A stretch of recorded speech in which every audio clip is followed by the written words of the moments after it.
परिवर्तिनी एकादशी व्रत कथा। परिवर्तिनी एकादशी व्रत भाद्रपद मास के शुक्ल पक्ष की एकादशी को किया जाता है। इसे वामन एकादशी के नाम से भी जाना जाता है। इस एकादशी का विशेष महत्व यह है कि इस दिन भगवान विष्णु, जो चातुर्मास के दौरान योग निद्रा में होते हैं, करवट बदलते हैं, इसीलिए इसे परिवर्तिनी एकादशी कहा जाता है। इस व्रत के पालन से व्यक्ति सभी पापों से मुक्त होकर मुक्ति प्राप्त करता है।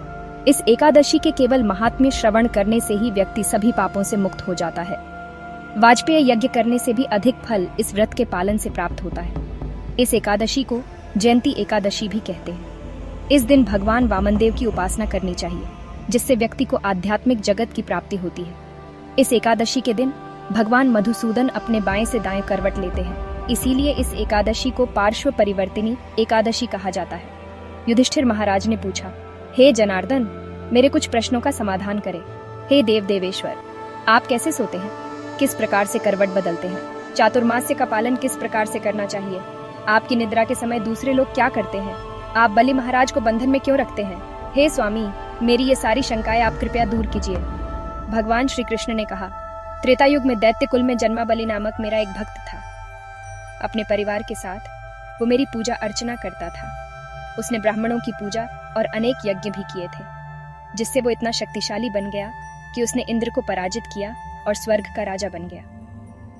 सभी देव देवता ऋषि मेरे पास आए।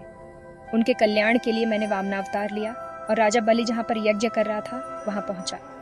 बलि राजा के पास मैंने 3 पग भूमि मांगी। इससे भी अधिक मांगने की विनती बलि राजा ने मुझसे की, परंतु मैंने दृढ़ निश्चय से केवल 3 मग भूमि ही मांगी। दूसरा कौन सा भी विचार न करके उसने दान में 3 पग भूमि दे दी। तत्काल मैंने महाकाय रूप धारण किया, जिसके एक पग में सप्त पाताल, दूसरे पग में आकाश के साथ 7 लोक को लिया और तीसरा पग रखने के लिए जगह मांगी। तीसरे पग के रूप में नम्रता पूर्वक बलि ने अपना मस्तक आगे किया। उसके नम्रता से प्रसन्न होकर नित्य उसके साथ रहने का मैंने आशीर्वाद दिया। उसी एकादशी के दिन वामनदेव के विग्रह की स्थापना महाराज बलि के निवास पर हुई। मेरा दूसरा विग्रह क्षीर सागर में अनंत शेष पर स्थापन करते हैं। शयन एकादशी से उत्थान एकादशी तक मैं निद्रावस्था में रहता हूँ। इन 4 महीनों में हर एक को मेरी विशेष पूजा करनी चाहिए। चातुर्मास में आने वाली सभी एकादशी का हर एक को दृढ़ता पूर्वक पालन करना चाहिए। इस एकादशी के व्रत पालन से सहस्त्र अश्वमेध यज्ञ करने का फल मिलता है। ये व्रत विशेष रूप से भगवान वामन के पूजन से जुड़ा हुआ है और इस दिन व्रत करने से व्यक्ति सभी पापों से मुक्त होकर मोक्ष की प्राप्ति करता है।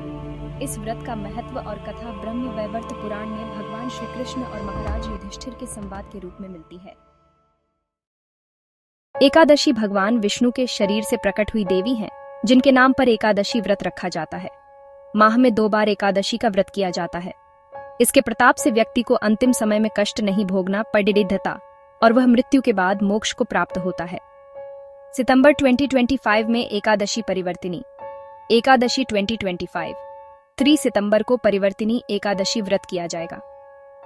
चातुर्मास के दौरान जब भगवान विष्णु शयनकाल में होते हैं तो इस एकादशी के दिन वह करवट लेते हैं, इसलिए इसका नाम परिवर्तिनी एकादशी पड़ा।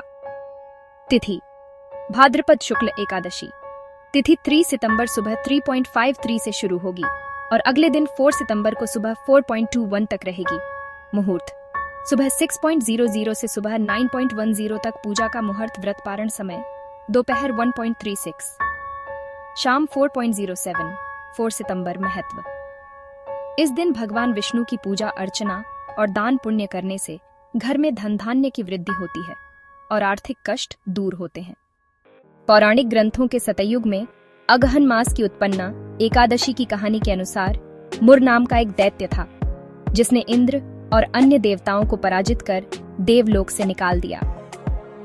इस पर भयभीत देवता भगवान शिव से मिले तो उन्होंने देवताओं को श्रीहरि विष्णु के पास जाने के लिए कहा। यहाँ पहुंचे देवताओं की प्रार्थना पर क्षीर सागर में शयन कर रहे श्रीहरि उठे और मुर के वध के लिए चंद्रावतीपुरी पहुंचे। यहाँ सुदर्शन चक्र से उन्होंने अनगिनत दैत्यों का वध किया और लंबे समय तक युद्ध करते करते वो बद्रिका आश्रम की सिंहावती नाम की 12 योजन लंबी गुफा में पहुंच गए और सो गए। यहाँ पीछे से पहुंचे मुर ने भगवान पर प्रहार करने का प्रयास किया। इसी बीच श्रीहरि विष्णु के शरीर से एक कन्या अवतरित हुई। उसने मुर दैत्य का वध कर दिया। इस बीच श्रीहरि भी जाग गए और देवी के बारे में पूछा। इस पर देवी ने खुद का परिचय दिया और कहा कि उसका नाम एकादशी है और उनके ही आशीर्वाद से उसने मुर का वध किया है। इस पर श्रीहरि ने एकादशी को सभी तीर्थों में प्रधान होने का वरदान दिया। इस तरह श्री विष्णु के शरीर से माता एकादशी के उत्पन्न होने की यह कथा पुराणों में वर्णित है। इस एकादशी के दिन त्रिस्पृशा यानी कि जिसमें एकादशी, द्वादशी और त्रयोदशी तिथि भी हो, वह बड़ी शुभ मानी जाती है। इस दिन एकादशी का व्रत रखने से 100 एकादशी व्रत करने का फल मिलता है। साथ ही वरदान दिया कि अगर कोई एकादशी व्रत रखेगा तो उसके सारे पापों का नाश हो जाएगा। मृत्यु के बाद उसे विष्णु लोक मिलेगा।